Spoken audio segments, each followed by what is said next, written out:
ever crack open a book about money and think, okay, this is great, but how do I actually use this? Yeah. Like, it's one thing to read about financial advice. Right. It's another thing to actually put it into practice in your life. Absolutely. And so that's what we're tackling head on today as we do a deep dive into Rich Dad, Poor Dad, It's a classic. which you all know. It is. You've read it. You've got lots of thoughts. Yes. You've flagged some key takeaways from it. Lots to say. And so we're going to dive into those today, Yeah. see what hit home for you, what maybe we can all learn together. It's a book that definitely throws some punches when it comes to like conventional financial wisdom. Yeah. It really makes you kind of like step back and go, wait a minute, is that like really true? Or like, why did I assume that that was the case? You know, Absolutely. kind of shakes up your thinking. Yeah, it really makes you re-examine those givens Yeah. that we often have about money. For sure. And one of the biggest, moments, at least for me, and it seems like for a lot of you, Oh, yeah. is that whole idea of the rich don't work for money. Now, before anyone listening throws their laptop out the window and, decides to quit their job, Right. Right. that's not what we're talking about here. No. It's not about just ditching your job. Right. It's deeper than that. It's a different way of thinking Yeah. about wealth. Yeah, it's like rewiring how we think Yeah.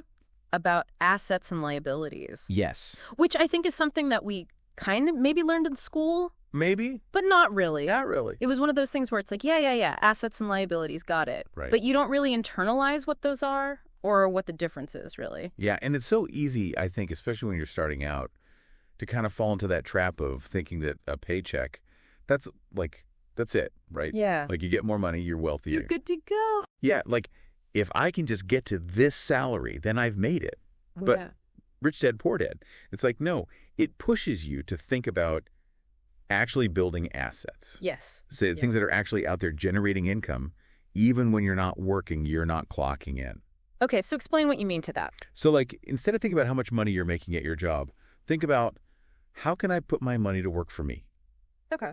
It's the difference between, say, buying a fancy new car that loses value the second you drive it off the lot. Mm-hmm. That's a liability, Big time liability. right?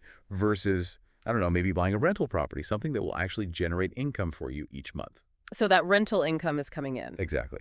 Or investing in dividend-paying stocks. even if it's a little bit of money. Every little bit adds up. It might feel slow at first, but it's about building something that works for you even while you sleep. Okay, so real talk for a second. Anyone else ever fall for that liability disguised as an asset trick? Oh, I'm sure we've all been there.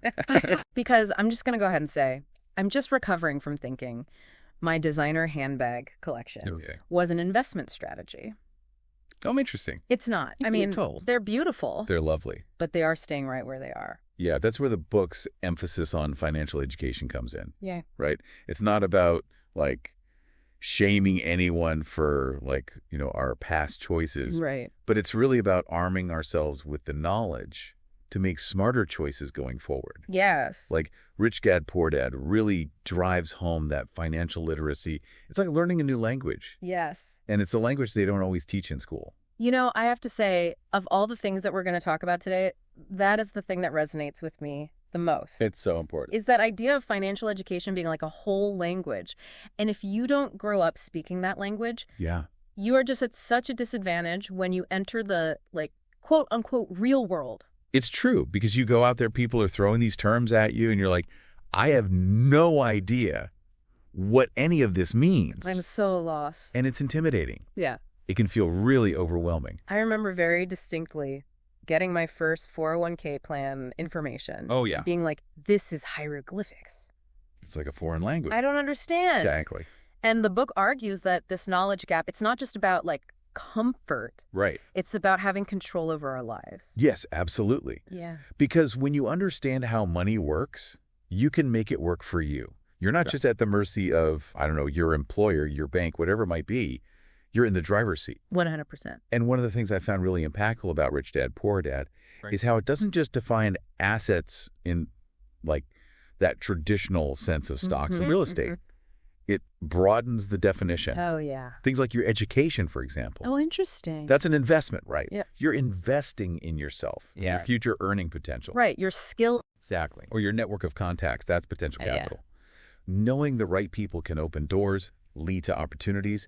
It's about viewing the world through a different lens, seeing potential where others might not. Okay, mind blown, because I never thought of it that way. Right. My network as like an actual asset. It's not something you can like cash in at a bank, but it's valuable. And that actually segues into another really big theme in the book, which is taking risks.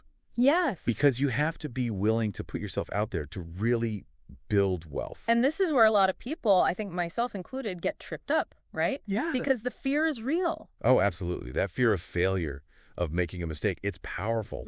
But Rich Dad, Poor Dad isn't about just like jumping off a cliff and hoping for the best. It's not about blind leaps of faith. Yeah. It's about calculated risks, informed decisions. Right.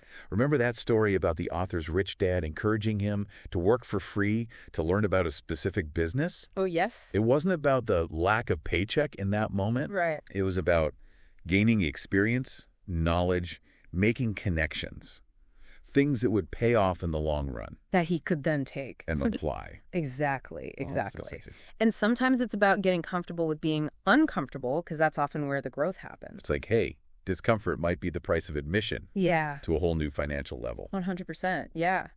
Like if you're always playing it safe, you're probably not going to see those massive returns.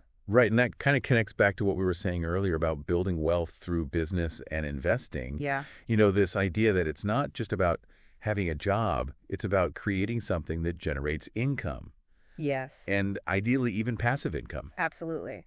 And that's where the entrepreneurial spirit comes in. Right. That the book is really championing. It's like, are you trading your time for dollars directly, or are you building something that works for you even when you're off the clock?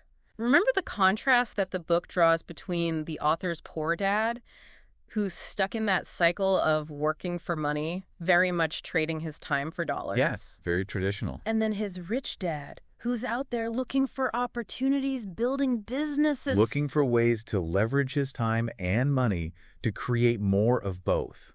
It's a very different way of thinking about it. It is. So much to unpack So much. with this book. Yeah. And I think one thing's for sure, like Rich Dad, Poor Dad, it's not just telling you what to think about money, right?